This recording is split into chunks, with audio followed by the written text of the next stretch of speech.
afternoon, everybody. Thank you for coming out. Notice I said afternoon and not good afternoon, because indeed it is not a good afternoon. It has not been good since October 7th, and for Palestinians, it has not been good since 1948 and since 1967.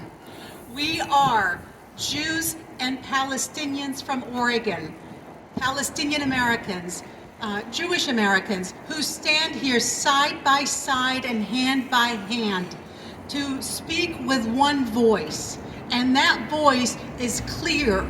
It says to Senator Merkley, "Dear Senator Merkley, demand a ceasefire now. Do the right thing. Find your conscience. Have a backbone and demand a ceasefire now." We say to Senator Merkley, every 15 minutes that goes by, a Palestinian child is killed in Gaza. Every 15 minutes that you choose not to demand a ceasefire, another Palestinian child dies. We ask Senator Merkley to work for a humanitarian aid, a clear and open path for humanitarian aid to Palestinians in Gaza. They need water, they need electricity, they need food. They are being starved to death by the state of Israel. We say to Senator Merkley, please do not align yourself with the war criminal Netanyahu. Find your conscience, Senator Merkley. We ask and we speak with one voice, seeking the release of all hostages that Hamas has. We say this as Palestinians, that the suffering that we have gone through, we do not want to see. Israeli children, innocent people, innocent Israelis, to go through the same thing. We demand that all hostages be released. We want to ask Senator Merkley, why? Why do you not demand an absolute immediate ceasefire now, when the United Nations has demanded it, when the Pope has demanded it, when you have journalists getting killed, children getting killed, hospitals being bombed, war crimes being committed? We ask you, Senator Merkley, demand an immediate ceasefire now. Our first speaker is someone who has lived the horror of what it is to be Gazan. Nael has lost 39 members of his family in Gaza through the blanket bombing of Gaza that Israel is committing with the support of our tax dollars here in the U.S. We, as Jews and as Palestinian Oregonians, say we demand a ceasefire now. Nael is a close friend of mine. He's a civil engineer. He has gone through, family members have gone through several of Gaza's wars. Please help me welcome him to speak to you.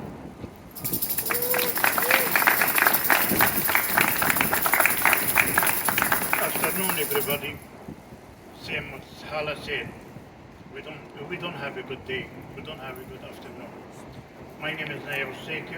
I born and raised. I born and raised in the big jail called Gaza City. Last week, I lost 39 people of my immediate family.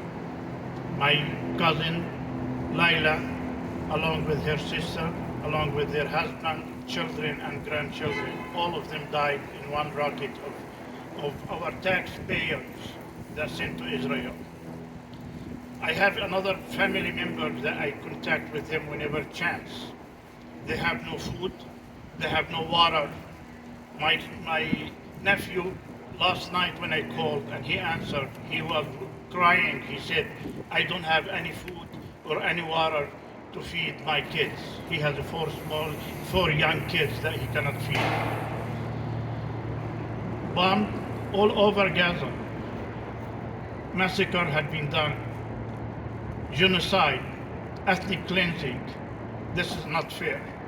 And all our officials, they repeat, Israel has the right to defend itself. Is killing people is defending itself? Is cutting water and food and medicine? My sister is dependent on insulin. And imagine for the last 20 days she has no insulin, how she can live. Think about the people that have cancer or they have kidney dialysis, what they can do. It's a horrible situation. We demand a ceasefire now. We demand an immediate human corridor to open and to bring food and water and medicine to the people of Gaza. I think that's all I can see. Thank you. We ask Senator Merkley, how can you hear Nael tell you 39 members of his family, civilians, innocent Palestinians in Gaza, were murdered by the state of Israel, by bombings? How can you hear that and not demand a ceasefire now? Our next speaker is someone who's a new friend to me. I knew his predecessor, Rabbi Joey, it is my distinct honor to be introducing Rabbi Benjamin Barnett, who since 20, I'm an old person, we're already speaking in the 1900s, but seriously, it really is an honor to see so many Palestinian Americans here in Oregon and Jewish Americans standing side by side. People who have worked together for peace, justice, and equality among Palestinians and Israelis, to be here side by side demanding the same thing, a ceasefire now. Since 2017, Rabbi Benjamin Barnett has served as Rabbi of Havara Shalom, a Reconstructionist Jewish community in Portland with a progressive approach to Jewish life that integrates traditional communal Jewish practices with the intellectual and political impulses of democracy and pluralism. Rabbi Barnett is devoted to building partnerships across religious and cultural lines in the name of creating a more just and loving world. You hear that, Senator Merkley? That is what we want, a just and loving world. And we ask you to demand a ceasefire now. Please come down, Rabbi Barnett, Benjamin Barnett.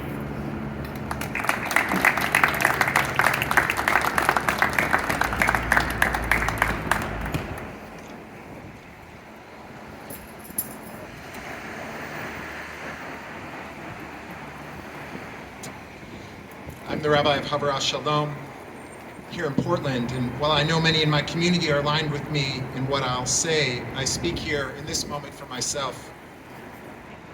I'm not Israeli, and so I'm not living with the agony and the grief and the fear that so many people who I know are right now. But I've lived in Israel for close to 3 years of my life. I have deep connections there, have family and friends with whom I've been in touch over these days. The massacre and kidnappings carried out by Hamas, which killed 1,400 Israelis and took over 230 captive, as we all here agree, were unspeakable atrocities.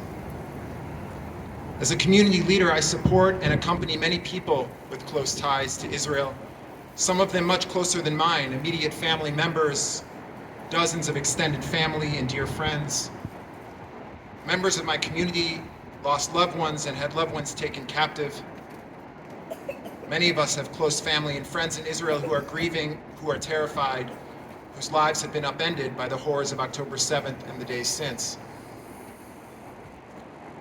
I've been a Jewish leader for over 20 years, and I've never encountered the level of fear within my own people as I have in these last few weeks. In addition to the reverberations from Israel, we have witnessed expressions of support and even celebration of Hamas's actions, as well as other terrifying scenes of anti-Semitic threats and actual violence carried out in recent days, which leave Jewish communities around the world legitimately afraid for our safety.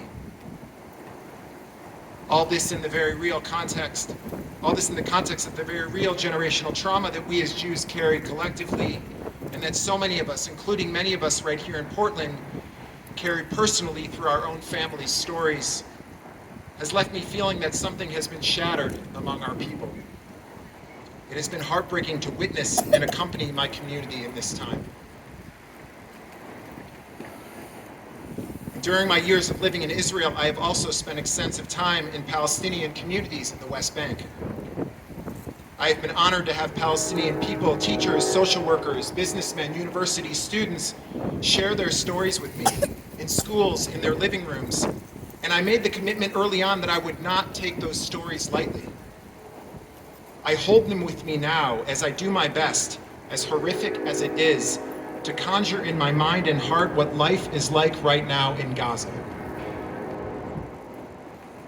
Not that I should need those experiences, those encounters in Ramallah, in Beit Sahur, in Budrus, watching the images, reading the stories from people like Nael, and tragically so many others who have had so much taken from them, who are living this utter nightmare right now as we speak. Over 8,000 people killed, over 3,000 children. All in the context of an unimaginable humanitarian catastrophe. Neighborhoods reduced to rubble, people left without sufficient water, food, basic medical care. And it brings me face to face with what I believe to be at the very heart of Jewish tradition. That all human beings are created b'tselem Elohim, in the image of God. This core-orienting principle that all human life is sacred and precious. We are being asked to hold many truths at the same time right now, but these I will not hold together. The sacredness of human life and the unspeakable atrocities happening in this very moment in Gaza. And so I stand here alongside fellow Jews and our Palestinian friends and unequivocally call for an immediate ceasefire and an immediate return of the hostages. Many in the Jewish community feel differently. Some validly ask, out of a place of fear and genuine agony, well, what is Israel supposed to do in response to Hamas? To which I ask in return, what do we really envision happening at the end of this? I have yet to hear anyone provide a reasonable strategic path to how this will make Israel any safer in the long run.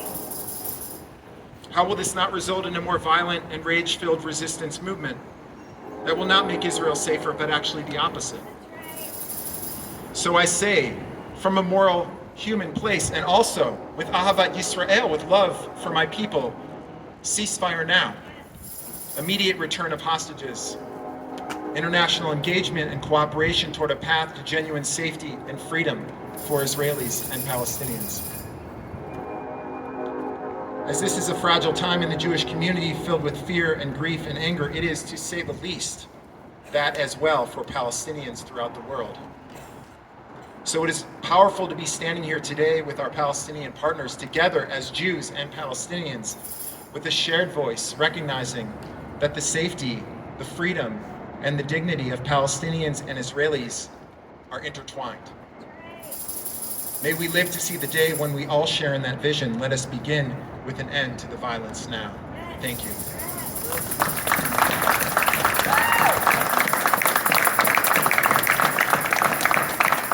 Thank you, Rabbi Benjamin. Thank you, Rabbi Benjamin.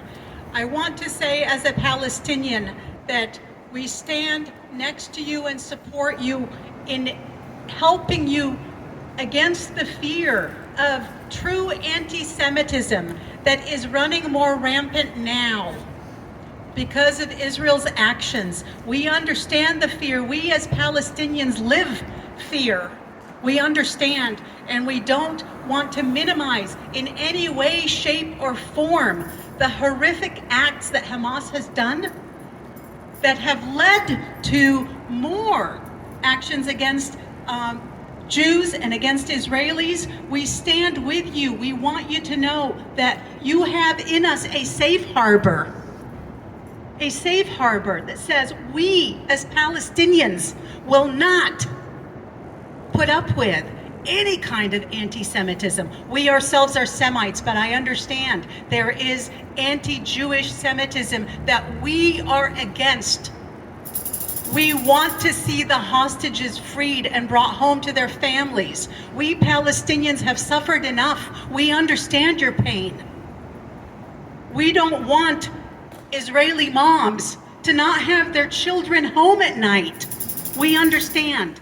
And this is why it is so important for Senator Merkley to demand a ceasefire now so that they can work on getting those hostages home, the innocent children and women and men that need to go home to their families.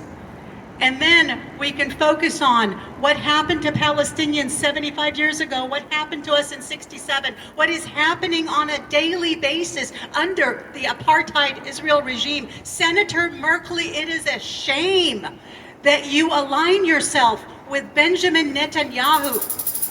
Find the backbone to say, ceasefire now, stop the killing.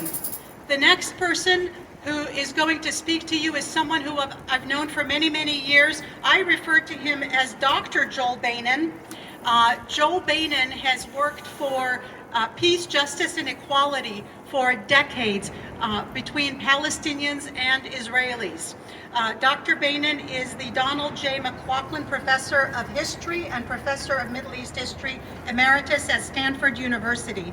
He taught at Stanford from 1983 until his retirement in 2019.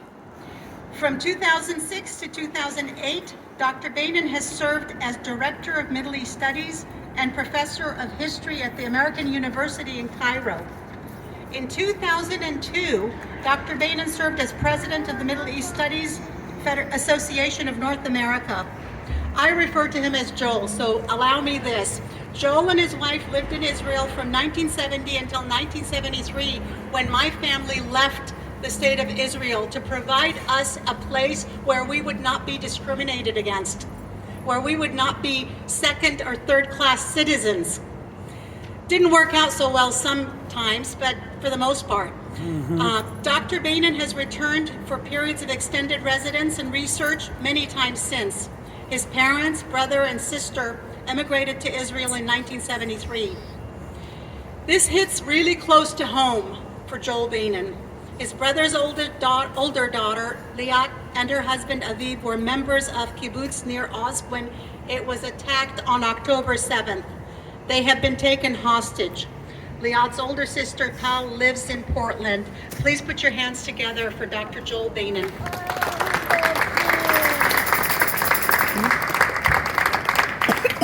I'm here to join with my Palestinian friends and colleagues to say that Hamas's slaughter of Israeli civilians on October 7th was a heinous crime, and that Israel's vengeful bombardment and assault on the civilian population of the Gaza Strip is a heinous crime. We are among the several dozen Portland area Palestinians and Jews who released a statement last week calling for a ceasefire, the establishment of a humanitarian corridor, and the release of the 239 Israeli hostages. All of the academic qualifications that Hala introduced me with so generously are what I've done with much of my life as an adult, but none of that is really why I'm here today. I'm here because my niece Liat and her husband Aviv were taken hostage on October 7th and are presumed to be held in the Gaza Strip. How did that come about? My mother and father and brother and sister moved to Israel in 1973. My wife Miriam and I had left Israel earlier that year because we opposed the occupation of the Palestinian territories, the West Bank, East Jerusalem, and the Gaza Strip, and I didn't want to serve in the Israeli army. I was not successful in convincing my family that moving to Israel was not a good idea. My parents died and are buried in Israel. My brother and sister continue to live there. Liat is my brother's older daughter, and she is 50 years old. His younger daughter, Tal, left Israel in 2014 and lives here in Portland. Liat and Aviv have lived on kibbutz near Oz, very close to the border of the Gaza Strip, for about 25 years. Liat is a high school teacher and a guide at the Yad Vashem World Holocaust Remembrance Center in Jerusalem. Aviv manages the garage of the kibbutz, which also serves as a regional center for the maintenance and repair of heavy equipment and he is also a metalwork artist. They have 3 grown children, Ofri, 22, Neta, 20, and Aya, 18. Nir Oz was one of the kibbutzim most heavily hit by Hamas on October 7th.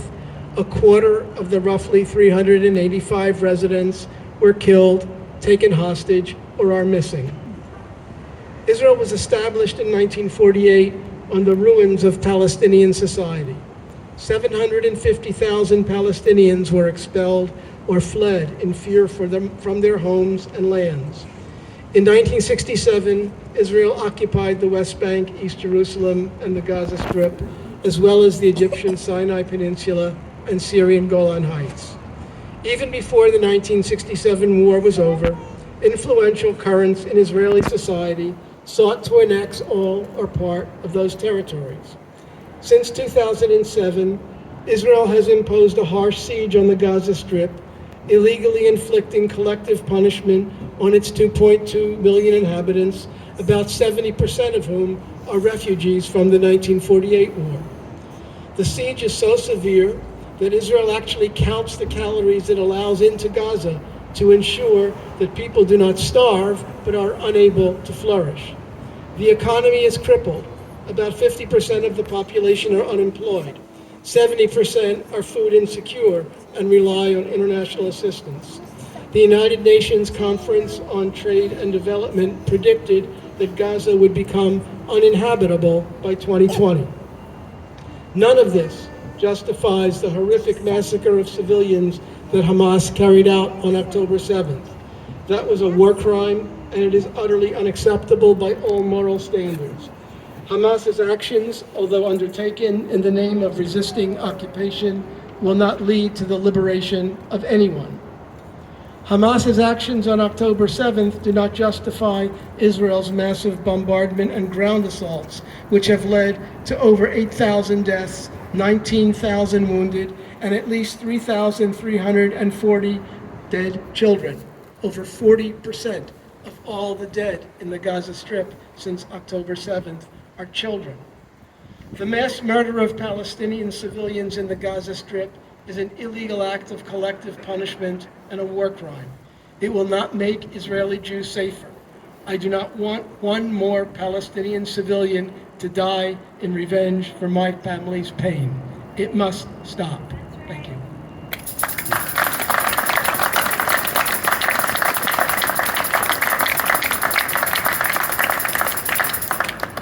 We have to ask our politicians, where is your humanity? How do you not demand a ceasefire immediately?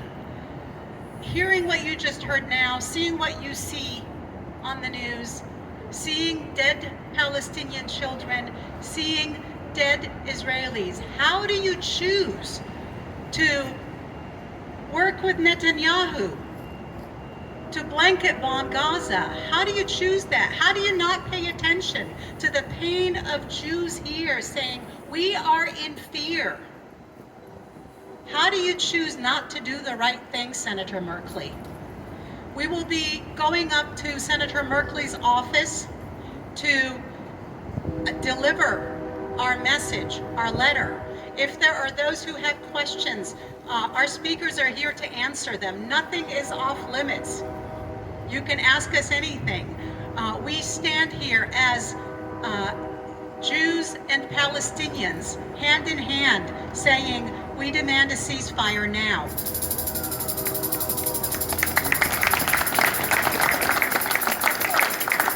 So I just got off a plane from Amman, Jordan, and I'm extremely sleep deprived. Nothing, you can't complain anymore. Gaza's being blanket bombed, so it's like, what do I say, boo-hoo? So I forgot one of our most important speakers. All of our speakers are important, but Mohammed Nabil is from Gaza himself. His family is experiencing the blanket bombing that the state of Israel is forcing upon civilians in Gaza. So please come on up, Mohammed Nabil, and I apologize about the oversight. Thank you, Hannah. I have to say that it's very comforting to be among my friends, my Jewish friends and my Palestinians friends and family here. I consider some of them and all of them are my family here in Portland. Let me start by introducing myself. My name is Mohammed. I arrived to Portland 10 years ago. I'm originally a refugee in the Gaza Strip.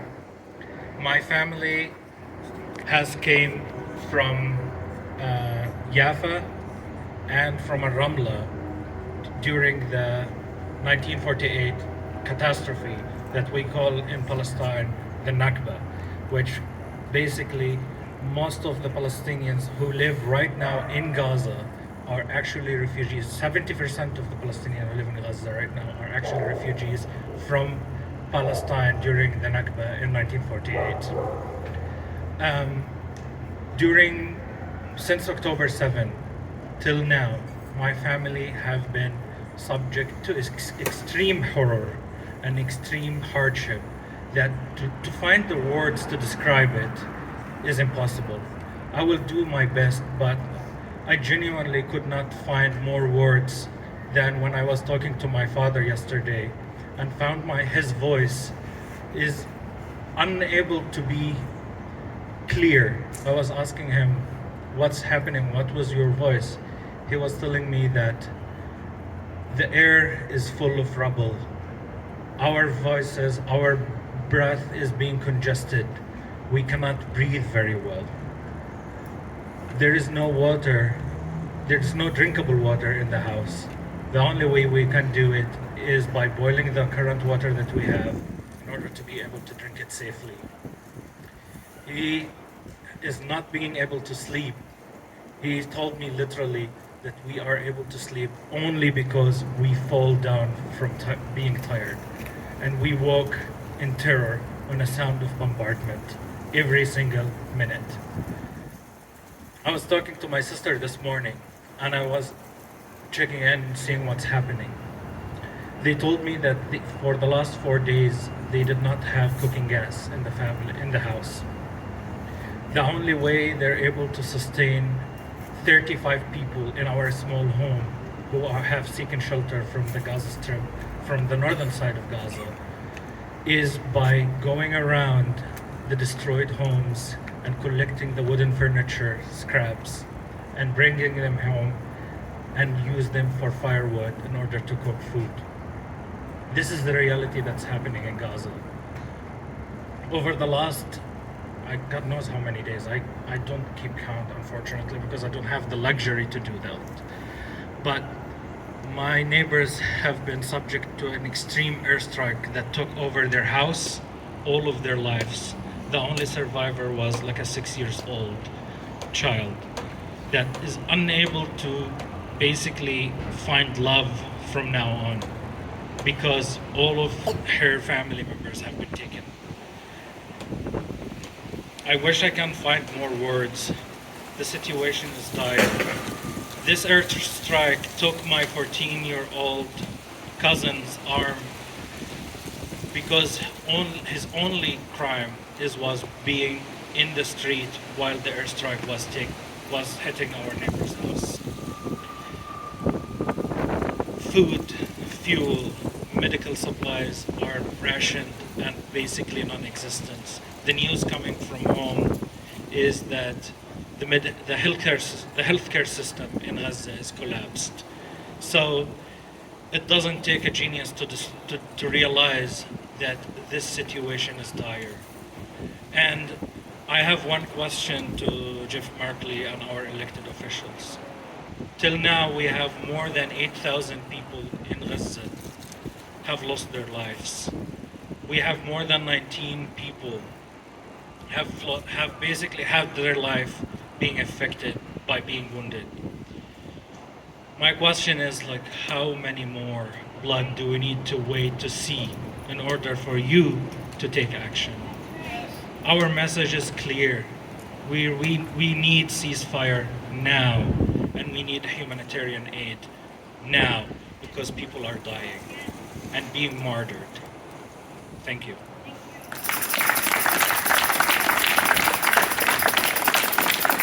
Thank you, Mohammed Nabil. So, Senator Merkley, how can you listen to Mohammed Nabil talk about his family having to go get broken up furniture from the rubble of Gaza buildings in order to cook what little food they have? Are children less important to you because they are Palestinian? Are they worth less in your eyes? Because if you truly value Palestinian and Israeli children, if you truly value Palestinian and Jewish children the same, you would demand a ceasefire now, an immediate ceasefire. You would demand that full humanitarian aid be allowed in Gaza. We have a catastrophe that is happening right now. Nael Saker's family members, 39 of them, died because you have refused to demand a ceasefire and work on a ceasefire immediately. How many more children need to die? So now, if there are questions from media or otherwise, now's the time, and then we're going to work on delivering the letter to Senator Merkley. If you have any questions, please raise your hand or come talk to us, and I will ask Wael, who has put this together, to come on down and tell us what he would like us to do at this point.